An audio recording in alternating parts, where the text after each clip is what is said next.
ഓം രാമായ രാമചന്ദ്രായ രാമഭദ്രായ വേദസേ രഘുനാഥായ നാഥായ സീതായാ പതയേ നമഃ.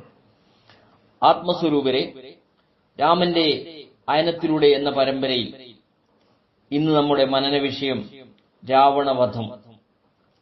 പ്രിയരെ, മാതലി നയിക്കുന്ന ഇന്ദ്രന്റെ തേരിലേറി ശ്രീരാമചന്ദ്രൻ രാവണനോട് യുദ്ധം ചെയ്തു.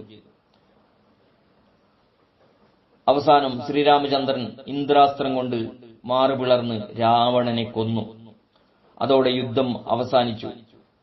ലോകമാസകലം ആശ്വസിച്ചു.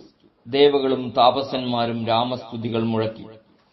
രാക്ഷസരൊക്കെ വിലാപം തുടങ്ങി. വിഭീഷണനും ജ്യേഷ്ഠന്റെ ശരീരത്തിന് അരികത്തിരുന്ന് വിലപിക്കാൻ തുടങ്ങി. അത് കണ്ടപ്പോൾ ശ്രീരാമചന്ദ്രൻ വിഭീഷണന്റെ അരികിലെത്തി.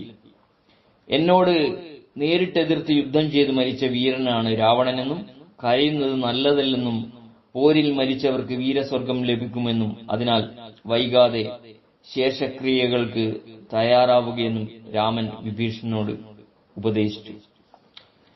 ഈ സമയത്താണ് മണ്ഡോദരിയുടെ വരവ്. അവൾ രാവണന്റെ ശരീരത്തിൽ വീണ് അലമുറയിട്ട് കരയാൻ തുടങ്ങി. അതുകണ്ട മറ്റു രാക്ഷസികളും കരയാൻ തുടങ്ങി.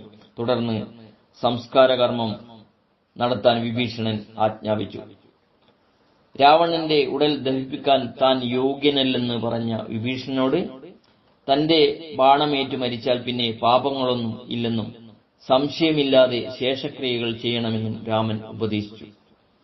അതിൻ പ്രകാരം ചന്ദനച്ചിതയിൽ സർവാഭരണ വിഭൂഷിതമാക്കിയ രാവണദേഹം അഗ്നിഹോത്രികളെ സംസ്കരിക്കും വണ്ണം സംസ്കരിച്ചു. ഉദകക്രിയകളും വിഭീഷണൻ നിർവഹിച്ചു. ശ്രീരാമചന്ദ്രൻ ലക്ഷ്മണനോട് പറഞ്ഞു, തന്നാൽ ദത്തമായ ലങ്കാരാജ്യം രക്ഷോവരനായ വിഭീഷണന് രാജ്യാഭിഷേകം ചെയ്തു കൊടുക്കണം. അതനുസരിച്ച് ശേഷിച്ച രാക്ഷസന്മാരുമായി ചെന്ന് വിഭീഷണന് അഭിഷേകം ചെയ്തു കൊടുത്തു ലക്ഷ്മണൻ. സീതാദേവിയോട് ചെന്ന് കാര്യങ്ങളൊക്കെ അറിയിക്കാൻ രാമൻ ഹനുമാനെ ചുമതലപ്പെടുത്തി. കാര്യങ്ങൾ നേരിട്ട് സീതാദേവി എന്ത് പറയുന്നു എന്ന് നീ എന്നെ അറിയിക്കണം. അതനുസരിച്ച് ഹനുമാൻ സീതയെ പോയി കണ്ടു നമസ്കരിച്ചു. എല്ലാ വൃത്താന്തങ്ങളും സീതാദേവിയെ പറഞ്ഞു കേൾപ്പിച്ചു. അത് കേട്ട് സന്തോഷചിത്തയായ സീത രാമനെ കാണാൻ ഇനി എത്ര നാൾ ഞാൻ കാത്തിരിക്കേണ്ടതുണ്ടെന്നും ഹനുമാനോട് ചോദിച്ചു. എത്രയും വേഗം എന്നെ രാമന്റെ അടുത്തെത്തിക്കണം, ഇനിയും കാത്തിരിക്കാൻ ക്ഷമയില്ല. ഹനുമാൻ രാമന്റെ അടുത്ത് തിരിച്ചെത്തി മൈഥിലി ഭാഷിതം അറിയിച്ചു. അത് കേട്ടിട്ട് രാമൻ വിഭീഷണനോട് സീതയെ വരുത്തുവാൻ പറഞ്ഞു. അതുപ്രകാരം സീതാദേവിയെ കുളിപ്പിച്ച് സർവാഭരണ വിഭൂഷിതയാക്കി തണ്ടിലെടുപ്പിച്ചു കൊണ്ടുവന്നു. തന്റെ മുന്നിൽ സീത പാദചാരിണിയായി വരണമെന്നാണ് രാമൻ നിർദ്ദേശിച്ചത് എന്നറിഞ്ഞ സീത എല്ലാവരുടെയും വിശ്വാസത്തിനായി അഗ്നികുണ്ഡം ജ്വലിപ്പിക്കാൻ ലക്ഷ്മണനോട് ആവശ്യപ്പെട്ടു. ലക്ഷ്മണൻ അതനുസരിച്ചു. ഭക്തിപൂർവം അഗ്നികുണ്ഡത്തിന് രാമനാമങ്ങളുടെ പ്രദക്ഷിണം ചെയ്ത് സീതാദേവി അഗ്നിയിൽ പ്രവേശിച്ചു. അഗ്നിശുദ്ധയായ സീതാദേവിയെ ഭഗവാൻ സ്വീകരിച്ചു.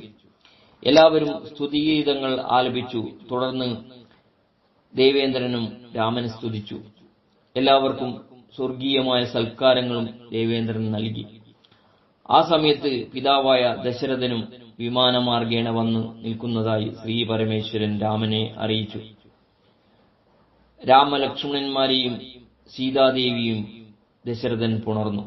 തുടർന്ന് ദശരഥനെയും ഇന്ദ്രനെയും ശ്രീ പരമേശ്വരനെയും ദേവിയെയും ബ്രഹ്മാവിനെയും നാരദനെയും സന്തോഷത്തോടെ യാത്രയാക്കി.